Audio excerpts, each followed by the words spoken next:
Then don't leave me in suspense. How are you feeling? No errant tentacles? No sudden cravings for a more cerebral diet? Wonderful. Advantages are a more precious commodity than I'd have hoped, given the nature of our predicament. I commend you on your willingness to take such a risk. Now, let's hope your new illithid fuel prowess tipped the balance suitably in our favor. Was there another matter you wish to discuss?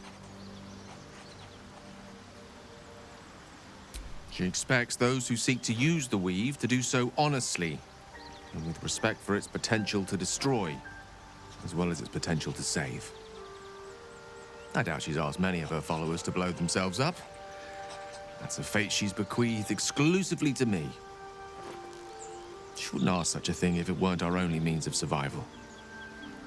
However much she's annoyed at me.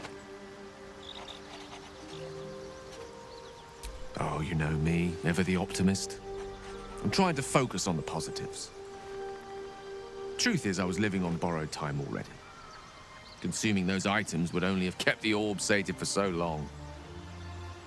If anything, I feel more at peace than I have in months. At least now I know my death will have purpose. It won't be a distant bang in the footnotes of history. I've no doubt she has the power to do so, but as for the permission, Ao would not look kindly on her meddling in mortal affairs. Divine intervention has a tendency to make things worse, not better. As for Elminster, he's saved the realms more times than legend can recount. But to take on a god is no easy feat, even for him. My orb is the best chance we have. And only I can wield it.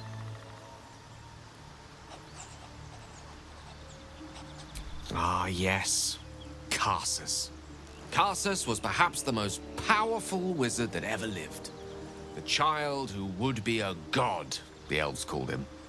And he tried. With a spell of his own devising, he endeavored to usurp in one fell swoop the power of the goddess of magic. Mistral, she was called then. Imagine what it must have felt like to be a god. To know yourself, to be untouchable. To be mistaken. As Karsus aimed his spell at her, she began to unravel, and with her, the entire weave. Too late did he realize what he had unleashed. It would have been the end of everything had not Mistral sacrificed herself. The goddess of magic is all magic. By dying, the entire weave was lost, and the spell that challenged a god failed. It was the end of Mistral, the end of Karsus, and the end of an entire civilization. As the child who would be a god was turned to stone, his empire came crashing down around him. The floating cities of Netheril were no more.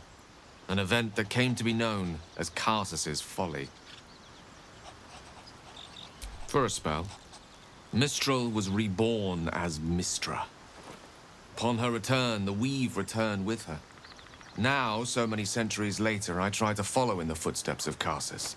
Not to destroy Mistra, but to prove my love for her. I tried to control only a fraction of the magic that was unleashed that fateful day.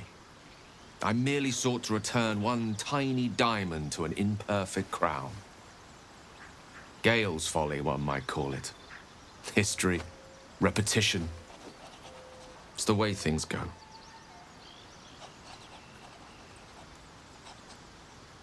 With pleasure.